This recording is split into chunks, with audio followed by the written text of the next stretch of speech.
हरे Krishna everyone. आज हम सुनेंगे एक बहुत ही प्यारी सी कहानी और सीखेंगे जीवन का असली ज्ञान क्या है।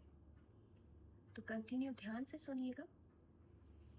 जीवन का सारा ज्ञान प्राप्त कर लेने वाला एक व्यक्ति बहुत ही विवेक के साथ गर्व से नाव में बैठता है और जब वो समुद्र के बीच में पहुंच जाता है तो वो क्या सीखता है, उसे ऐसा क्या सबक मिलता है जो उसने पूर्ण भौतिक विज्ञान से नहीं समझ सका। संध्या के समय ये वैज्ञानिक समुद्र के किनारे टहल रहा था।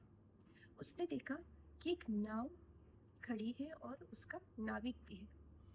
तो उसने सोचा कि क्यों ना समुद्र का सैर की जाए। तो वो नाविक के पास जाता है और कहता है कि मुझे समुद्र की सैर करा दो। नाविक ने उसे नाव में बिठा दिया। अब वो समुद्र की सैर करते हुए आनंद ले रहा है।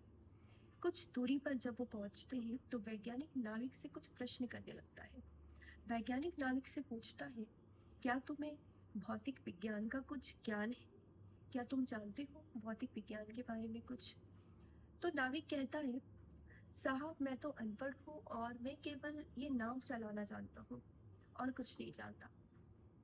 तब वैज्ञानिक बड़े घमंड से उसे कहता है कि तुम्हें भौतिक विज्ञान के बारे में कुछ नहीं पता। तुमने तो अपना 25% जीवन बर्बाद कर दिया। तो इस प्रकार से जब वो और आगे बढ़ते हैं तो नाविक से फिर वह प्रश्न करता है। वैज्ञानिक पूछता है, क्या तुम्हें रसायन विज्ञान के बारे में कुछ पता है? विज्ञान तुम जानते हो? तो नाविक कहता है, साहब मैंने आपसे कहा ना, मैं अनपढ़ हूँ और मुझे नाव चलाने के अलावा कुछ भी नहीं आता है।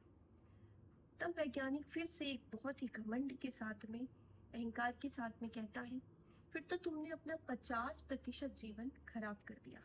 तुम्हारा 50% जीवन बर्बाद हो गया। तो इस प्रकार से वह बड़े घमंड से ऐसा नाविक से कहता है। थोड़ी ही देर बाद जब वो समुद्र के बीच में पहुंचते हैं तो एक भयंकर तूफान आने लगता है जो कि उनकी तरफ बढ़ रहा था। तो इस प्रकार से उनकी नाव भी हिलने लगती है।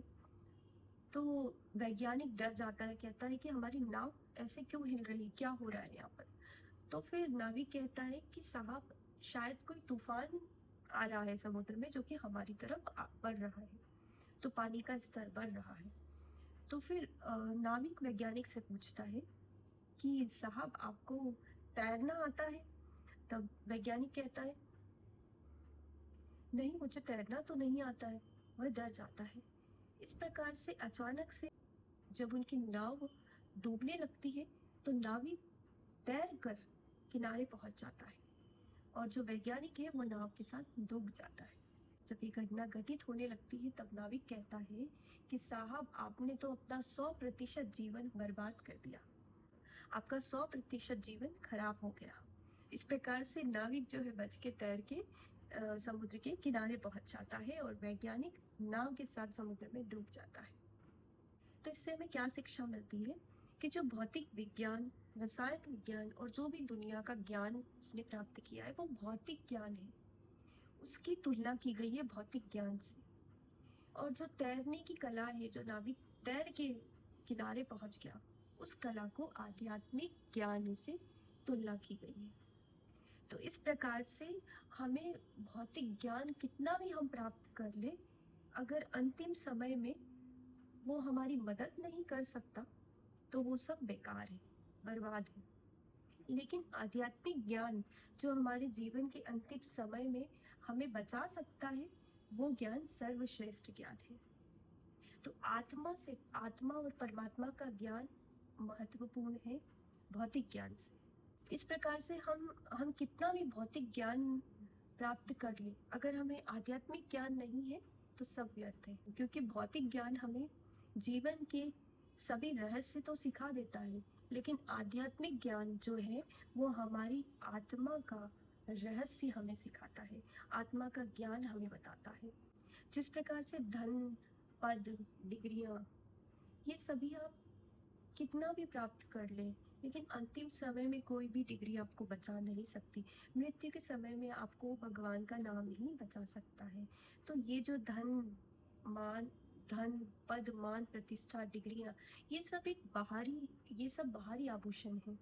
ये हम बाहरी आभूषण पहन के बहुत सुंदर दिख सकते हैं, लेकिन जो सच्ची शोभा है वो आत्मा के ज्ञान से ही प्राप्त होती है, जो कि हम भगवत गीता और शास्त्रों का अध्ययन करके प्राप्त कर सकते हैं। इस प्रकार से हमारे जीवन में भौतिक ज्ञान के साथ साथ आध्यात्मिक ज्ञान भी बहुत ही महत्वपूर्ण है। और इससे हमें ये भी शिक्षा मिलती है कि हमारे पास कोई भी योग्यता हो, ज्ञान हो, कला हो, उसका हमें कभी भी अहंकार नहीं करना चाहिए, क्योंकि अहंकार हमें डुबा देता है। इस प्रकार से उस वैज्ञानिक ने अहंकार किया और वो डूब गया, क्योंकि अहंकार ने उसको पागल बना दिया और वो डूब गया। इसलिए हमें हमेशा विनर में रहना चाहिए, हमारे रूट से कनेक्टेड रहना चाहिए। श्री चैतन्य महाप्रभु जी की इस अति महत्वपूर्ण शिक्षा का हमें हमेशा स्मरण करना चाहिए। श्री चैतन्य महाप्रभु जी कहते हैं, तृणादपि सुनीचेन तरोरपि सहिष्णुना अमानिना मानदेन कीर्तनीय सदा हरि। इसका क्या अर्थ है? स्वयं को हमेशा तृण की तरह छोटा समझना चाहिए, एक घास के तिनके की तरह हमें खुद को छोटा समझना चाहिए, और वृक्ष के समान हमें सहनशीलता होनी चाहिए, बिना किसी अभिमान और अहंकार के। हमें दूसरों का हमेशा सम्मान करते हुए हरि का स्मरण करते रहना चाहिए, हरि का स्मरण करते रहना चाहिए। कमेंट में ज़रूर बताइएगा आपको ये स्टोरी कैसी लगी, और आप भी वह नाविक की तरह अपने आप को आध्यात्मिक ज्ञान के लिए बढ़ावा देते हैं, या केवल भौतिक ज्ञान को ही सर्वश्रेष्ठ समझते हैं। तो कमेंट में ज़रूर बताइएगा कि आपने इस कहानी से क्या सीखा। हरे कृष्णा।